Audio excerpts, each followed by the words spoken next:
Hello everyone, what's up? In this video I'm going to review WWII's illustrated weathering guide to World War II late German vehicles, which is a super detailed, step-by-step tome with over 200 pages. Whether you're a wargamer or a scale modeler, if you want to learn more about weathering, start now by subscribing and clicking the bell. Before we start though, let me clarify that WWII was kind enough to send me the book as a review sample. However, this is not a paid promotion, and WWII has absolutely no say in the content of this review. With that out of the way, let's first check the dimensions and general presentation of the book. This is a spiral-bound book with 234 pages in landscape A4 format. The quality of this satin paper is excellent, as is the case with all the WWII publications that I own, and I have quite a few. But let's have a peek inside the covers, shall we? The first thing that the readers will want to know is who the author is. After all, this is a weathering guide, so it's important to know whose expertise we're actually drawing on.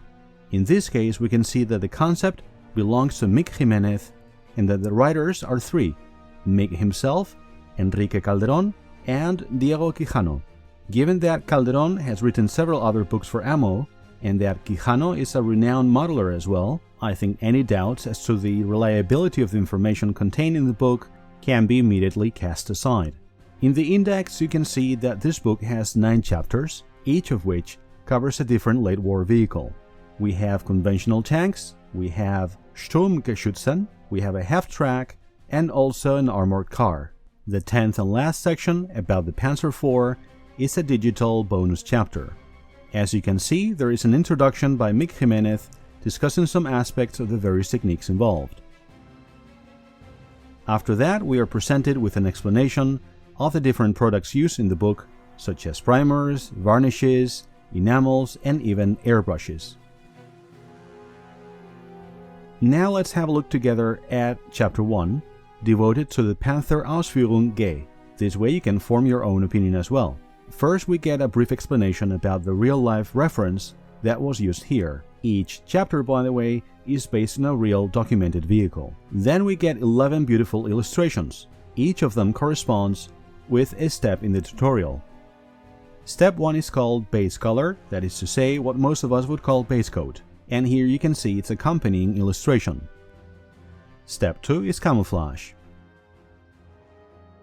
Step 3 is decals. Step 4 is washes. Step 5 is streaking grime. Step 6 is chipping. Step 7 is rust. Step 8 is mud. Step 9 is general dust. Step 10 is fuel and oil stains.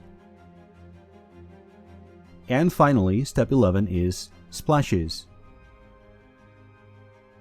Okay, so while you see me flip through the pages, let me tell you my impressions about the book. To my mind, there are 2 things that really stand out about this guide.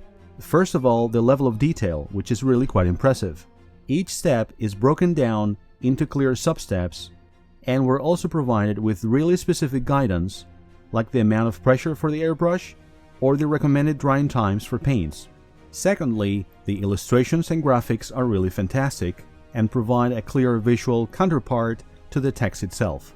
I also like the wide range of vehicles on offer and the fact that there is an emphasis on real-world references.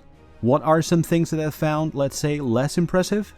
Well, in an ideal world, I would have liked to have pictures of scale models as well as these beautiful illustrations. To have artwork is one thing. To have a matching example from a master modeler like Mick Jimenez, in addition to that, would be really awesome. My only other quibble is that the bonus content is just a downloadable PDF with a chapter just like all the others. Here I would strongly recommend to WWII that they offer some multimedia content instead, like an exclusive video tutorial showing one of the steps in the book, or a video on how to use some of the materials mentioned. I think that would add a lot more value to this offering. So what is my final verdict, I hear you ask? I've already been through some of the pros and cons of this weathering guide, but I haven't mentioned the price yet, which is €24.95, in euros that is. For such an authoritative, extremely detailed guide, which has very little chaff and is jam-packed with weathering wisdom, I think this is extremely good value. I would wholeheartedly recommend this book, not just to those of you who happen to be interested in late German vehicles, but to anyone looking to learn more about weathering in general. While some of the contents may be relevant to experts, to be honest, but that is really to be expected, beginners and journeymen like myself will likely find it a valuable source of information. So guys, I hope you have enjoyed this book review. I don't do them very often. As you know, I'd like to change things up, so next week I'll be back with a rather different sort of video.